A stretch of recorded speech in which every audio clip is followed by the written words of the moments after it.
अगस्त को जब देश ने तथाकथित स्वतंत्रता के 75 वर्ष पूरे किए, ओप इंडिया ने 75 हिंदुओं की सूची प्रकाशित की जो केवल हिंदू होने के कारण मारे गए। सूची और लेख का लिंक डिस्क्रिप्शन बॉक्स में दिया गया है। उनमें से कुछ लोग तो हिंदू संगठनों के सदस्य भी थे, जबकि कुछ भाजपा के सदस्य थे। पुलिस की ओर से भी कोई ठोस अनुकरणीय कार्रवाई की सूचना नहीं मिली। लगभग सभी मामलों में आपसी झगड़े को हत्याओं के लिए जिम्मेदार ठहराते हुए किनारे कर दिया गया और उन्हें सामाजिक अपराधों के मुद्दों के रूप में दर्शाया गया। स्पष्ट रूप से हर बार सोशल मीडिया पर इसका शोर हुआ और जस्टिस फॉर XYZ को ट्विटर और अन्य प्लेटफॉर्म्स पर ट्रेंड कराया गया। हर बार सामाजिक आक्रोश का एक दौर शुरू हुआ और इससे पहले कि कोई नोटिस करे, यह समाप्त हो गया। निश्चित रूप से आक्रोश से भावनाओं को सहज रूप से प्रकट किया जाता है और साथ ही समाज में जागरूकता को बढ़ाने के तरीके के रूप में काम करता है। किसी प्रकार की कार्रवाई के लिए आक्रोश और आक्रोश के लिए जागरूकता आवश्यक है। उदाहरण के लिए कुछ साल पहले इसी तरह की एक घटना में एक ट्रेन विवाद में एक व्यक्ति जुनैद की मौत हुई थी, जिसके परिणामस्वरूप सोशल मीडिया पर नाराजगी प्रदर्शित हुई और साथ ही नॉट इन माई नेम की तख्तियां लेकर सड़कों पर आए लोगों द्वारा बड़े पैमाने पर ताकत का प्रदर्शन किया गया। एक ट्रेन की सीट के झगड़े को कैसे उन्होंने सफलतापूर्वक यह चित्रित किया कि भारत एक ऐसा लिंचिस्तान बन गया है जहां अल्पसंख्यकों को लिंच किया जाता है, अर्थात घेर कर मार दिया जाता है। कुछ इस प्रकार का नैरेटिव खड़ा कर दिया गया, यहाँ तक कि अंततः देश के प्रधानमंत्री को तथाकथित गोरक्षकों और देश में असहिष्णुता के बढ़ते माहौल के खिलाफ बोलना पड़ा।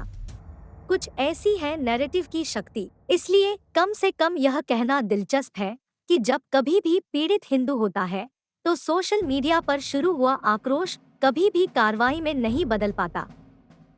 आज भी हम प्रतीक्षा में हैं कि कब हमारे प्रधानमंत्री किसी हिंदू की हत्या को भी स्वीकारेंगे, फिर चाहे वो प्रशांत पुजारी हो या कमलेश तिवारी या फिर पालघर के साधु। और ये सूची बहुत लंबी है। पालघर में खून की प्यासी भीड़ को साधुओं को सौंपे जाने की डरावनी तस्वीरें भी सामने आई। नेताओं की ओर से कोई निंदा नहीं आई। क्यों? सच यह है कि हिंदू कभी भी एक साथ भीड़ बनाकर सड़कों पर नहीं निकलते। दूसरों की भांति कभी सरकार को अपने सामने झुकाने के लिए दबाव नहीं डालते, जैसे उस दिन गणतंत्रता दिवस पर हम सब ने देखा था। यह एक आलसी स्पष्टीकरण है, क्योंकि यह दर्शाता है कि कैसे निष्क्रियता का दोष निष्क्रियता पर ही लगता है। जैसे एक शिक्षक देर से आने वाले लड़के से पूछता है, तुम हमेशा कक्षा में देर से क्यों आते हो? तो यह लड़का जवाब देता है, क्योंकि मैं देर से उठता हूँ। हिंदू समाज की स्थिति निराशा से पीड़ित व्यक्ति के समान है। हमें यह स्वीकार करना होगा कि सदियों से गुलामी में रहने से हमारे मनोवैज्ञानिक स्वास्थ्य पर असर पड़ा है, लेकिन हमें इस बात का एहसास नहीं है कि कैसे हम हर दिन इसकी कीमत चुकाते हैं। नियंत्रण अस्तित्वगत जरूरतों में सबसे मौलिक है, जिसे पूरा करने के लिए हम कड़ी मेहनत कर रहे हैं। सब कुछ नियंत्रण में होना चाहिए और हम अक्सर मान लेते हैं कि हम उन चीजों को भी नियंत्रित कर सकते हैं जो वास्तव में नियंत्रण से बाहर है। उदाहरण के लिए लूडो के खेल में पासा कोई भी फेंके, किंतु फिर भी किसी और को मौका देने की बजाय व्यक्ति स्वयं पासा फेंकना चाहता है, क्योंकि वहां भी उसे नियंत्रण चाहिए। इसलिए निराशा से पीड़ित एक उदास व्यक्ति वह है जो यह महसूस करता है कि उसका अपने भाग्य पर कोई नियंत्रण नहीं है। इसके अलावा परिवर्तन का पता लगाने, परिवर्तन पर प्रतिक्रिया करने और एक दूसरे के संबंध में चीजों को समझने के लिए हमारा मस्तिष्क काम करता है। जैसे स्क्रीन पर दिखाई गई तस्वीरों के जोड़े पर देखें। दोनों चित्रों में मध्य का वृत्त या गोला समान आकार का है, लेकिन जब इसे बड़े और छोटे वृत्तों के बीच रखा जाता है तो यह हमें भिन्न दिखाई देता है। या फिर दूसरा उदाहरण लेते हैं, बर्तन में मेंढक का प्रसिद्ध उदाहरण। अगर मेंढक को गर्म पानी के बर्तन में फेंक दिया जाए तो वह तुरंत बाहर निकल जाएगा, किंतु यदि उसी मेंढक को पानी में डालकर पानी को धीरे धीरे गर्म किया जाए तो मेंढक कभी बाहर नहीं आता और वहीं मर जाता है। उसी तरह जब किसी समाज के साथ लगातार उत्पीड़न होता रहे तो एक समय पर उत्पीड़न आदत बन जाता है।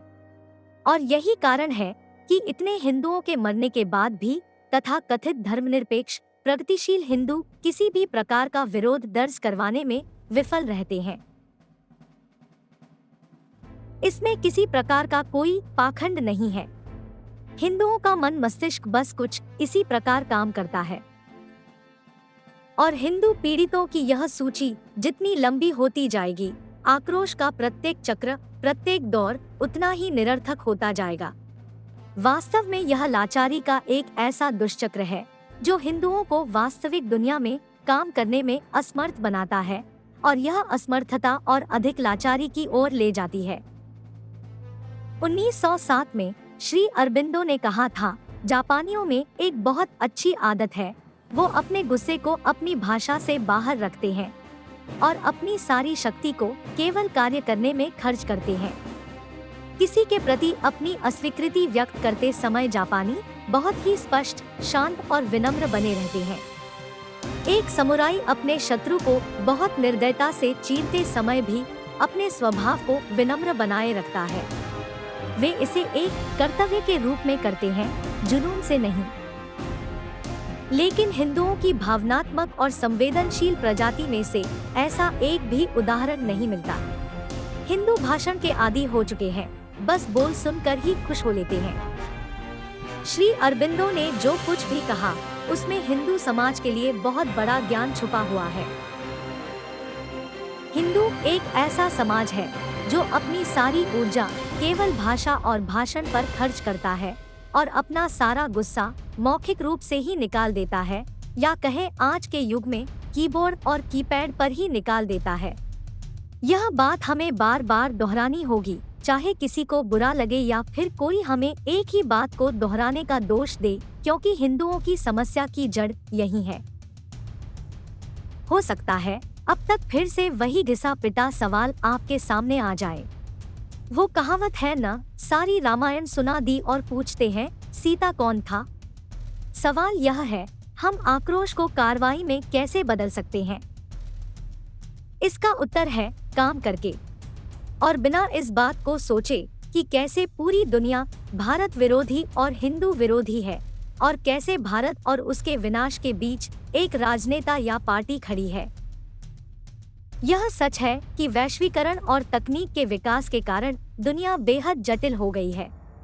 आज हम सूचना प्रौद्योगिकी के युग में रहते हैं, जिसने शुरू में तो हिंदुओं की बहुत मदद की, क्योंकि इंटरनेट ने नेहरूवादी झूठ को तोड़ आम सहमति बनाने में मदद की। किंतु आज हम एक ऐसे समय में रहते हैं जहां सूचनाओं की बाढ़ आ चुकी है और उसमें से सच ढूंढना हर गुजरते दिन के साथ मुश्किल बनता जा रहा है। सच जो हमें दुनिया को अपनी शर्तों पर समझने और उस समझ के अनुसार काम करने में सक्षम बनाता है। पारंपरिक शिक्षा के अभाव में हिंदुओं के पास विशाल बहुमत के लिए उपलब्ध एकमात्र साधन चुनावी राजनीति का भ्रम है।